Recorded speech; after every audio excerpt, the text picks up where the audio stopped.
pulemyot Uzi, taksi ilovasi Get, Messenger Viber, bir martalik idishdagi Cofix. Bularning barchasi har xil vaqtlarda Isroilda yaratilgan. Bu davlatda aholi boshiga eng ko'p startaplar, eng uzoq umr ko'rish hamda o'qimishli aholiga ega davlatlardan biri hisoblanadi. Ammo o'zining 75 yillik tarixi davomida Isroil to'xtovsiz urushlardan bosh chiqmadi. Bugun biz Isroilning jinoyatlari va uning yomonliklari haqida emas, balki uning tarixi va qanday qilib kuchli davlatga aylanganligiga to'xtalmoqchimiz. Demak, Isroil qanday paydo bo'ldi va biz nega yangiliklarda har doim u yerda arablar bilan urush bo'layotgani haqida eshitamiz?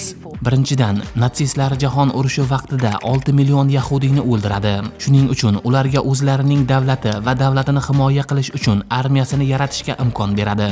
Ikkinchidan, hozirgi Isroil, Yordaniya va Falastin hududlari yillar davomida Usmoniylar imperiyasiga tegishli bo'lgan.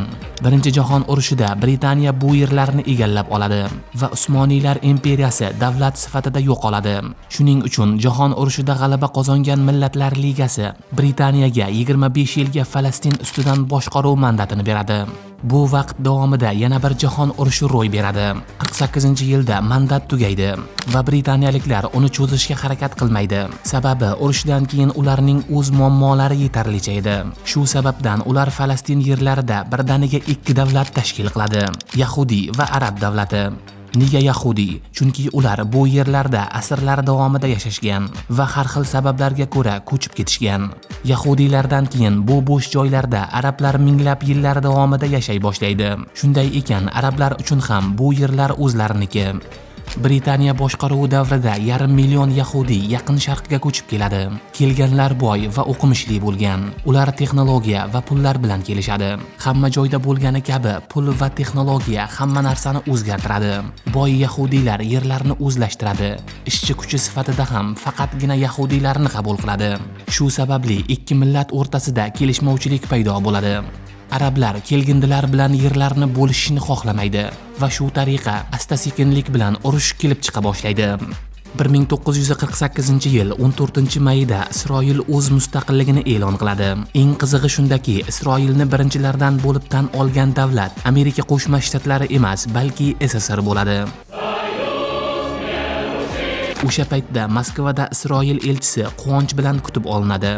Isroilni birinchi boshqargan David Ben-Gurion Sovet tizimiga juda yaqin qarashlarga ega odam edi.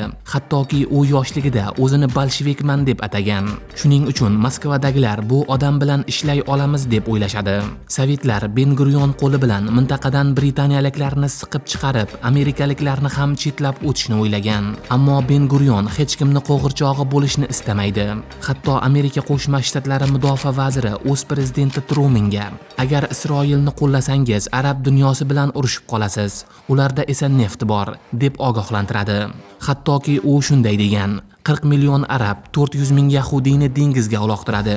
Biz uchun asosiy narsa bu neft. Biz neft tarafida bo'lishimiz kerak. Ammo Truman baribir Isroilni birinchilardan bo'lib tan oladi. Bugun esa Isroil Amerika Qo'shma Shtatlaridan eng yirik harbiy yordam oluvchi davlatdir. Isroilda juda ko'plab narsalar o'ylab topilgan. Misol uchun, butun dunyoga mashhur va yaxshi sotiladigan ikkita mahsulot: avtomat Uzi va pomidor cherry. Uzi Isroilning milliy afsonasi hisoblanadi.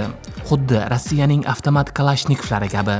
40-yillarning oxirida Isroilga qurol yetishmaydi. O'sha paytda yosh konstruktor Uzi Gal mavjud uskuna va sharoitlarda ommaviy ishlab chiqarish mumkin bo'lgan sahroda ham ishonchli ishlaydigan qurolni yaratadi. Pomidor esa Isroilda ixtiro qilinmagan, lekin aynan savdo uchun mo'ljallangan, uzoq saqlanadigan, shirin va issiq sahro sharoitiga chidamli nav 1973-yilda Isroilda o'ylab topiladi. 2009-yilda AQSh fond birjasida 63 ta Isroil kompaniyasi savdoga qo'yilgan edi. Bu 7,5 million aholisi bo'lgan davlat uchun juda katta ko'rsatkich. Bugungi kundagi mana bu grafikka e'tibor bering. Narxi milliard dollardan oshadigan kompaniyalar soni qaysi davlatda qanchaligi keltirilgan. To'g'ri, bu yerda Amerika Qo'shma Shtatlari, Xitoy, Hindiston yetakchi. Ammo kompaniyalar har 1 million aholi nisbatiga olinsa, yetakchilar o'zgaradi. Bu borada Isroil va Singapur mutlaq yetakchi. Isroil kompaniyalari rivojlanishining sabablaridan yana biri Isroil eksport mamlakati. ya'ni 9 million aholiga mo'ljallangan biznes kichik bo'ladi. Demak, darhol global bozorni ko'zlash kerak. Bunga misol tariqasida onlayn taksi xizmati Get'ni keltirish mumkin. 2011-yil yozning dastlabki kunlarida taksi Get Tel Avivda ish boshlaydi.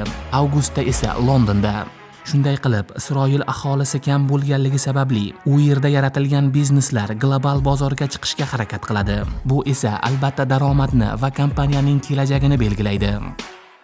2022-yilning kuzida urush fonida Rossiya, Ukraina va hattoki Belarusda yashovchi yahudiylar Isroilga ko'chib kela boshlaydi. Bu ko'chishga har xil siyosiy liderlar ikki xil munosabat bildiradi. Rossiya va Ukrainadan kelgan vatandoshlarimiz bu Isroil uchun katta baraka. Ular iqtisod va madaniyatga ulkan hissa qo'shadi. Bu qochqin va xoinlar yerning bir chetiga qochib ketishdi. Ularning suyaklari chet ellarda chirasin. Ularsiz biz kuchliroq va pokroq bo'lamiz. Endi demografik grafikni qarang. Rossiya va Ukraina piramidalari Ikkinchi jahon urushi, qashshoqlik, SSR parchalanishi, hozirda esa tug'ilish kamligi sababli keskin buzilgan. Amerika va Germaniyada ham muammolar bor, ammo kamroq. Yaponiya va Janubiy Koreyada umuman boshqacha vaziyat, ammo u yerda ham tug'ilish keskin pasaygan. Lekin Meksika, Hindiston va ayniqsa Isroilda yosh aholi ko'p, piramida juda sog'lom. Shu sababli Isroil asosiy e'tiborini odamlarga qaratadi. Ular davlatning eng muhim resursi. Isroil pasportini olganlarga davlat moliyaviy yordam beradi. Agar ko'chish muvaffaqiyatli bo'lmasa, ular bemalol kelgan vataniga qaytishlari mumkin. Davlat ularni la'natlamaydi. Aksincha, ularga har doim eshiklari ochiqligini aytadi. Har bir ko'chib kelgan odam startaplar uchun ulkan qiymatga ega.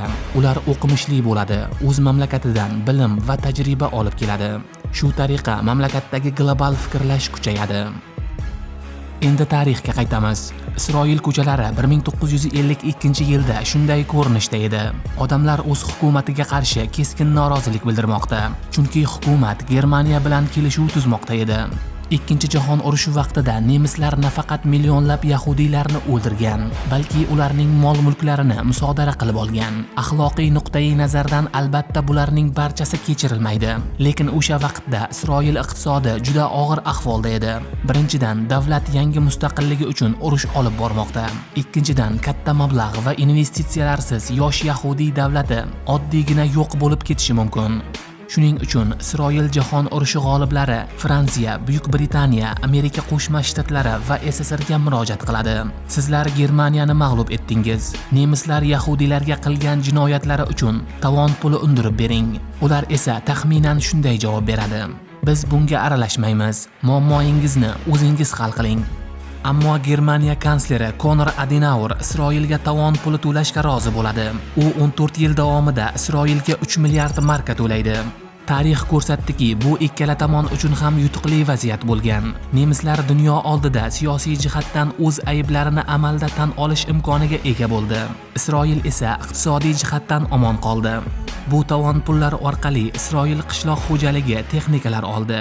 Savdo va harbiy dengiz flotini barpo qildi. Ilm-fan rivojiga sarmoya kiritdi. Ramziy jihatdan Isroilning birinchi rahbari David Ben-Gurion shaxsan Germaniya kanslerining dafn marosimiga boradi. Ben-Gurion o'tmish bilan yashamaydi. U davlat foydasi uchun nima qilish kerak bo'lsa, shuni qiladi. Agarda video yoqqan bo'lsa, bizni shu platformalar orqali qo'llab-quvvatlashingiz mumkin yoki shunchaki kanalga obuna bo'lib, bir dona like bosing. Keyingi videolarda ko'rishguncha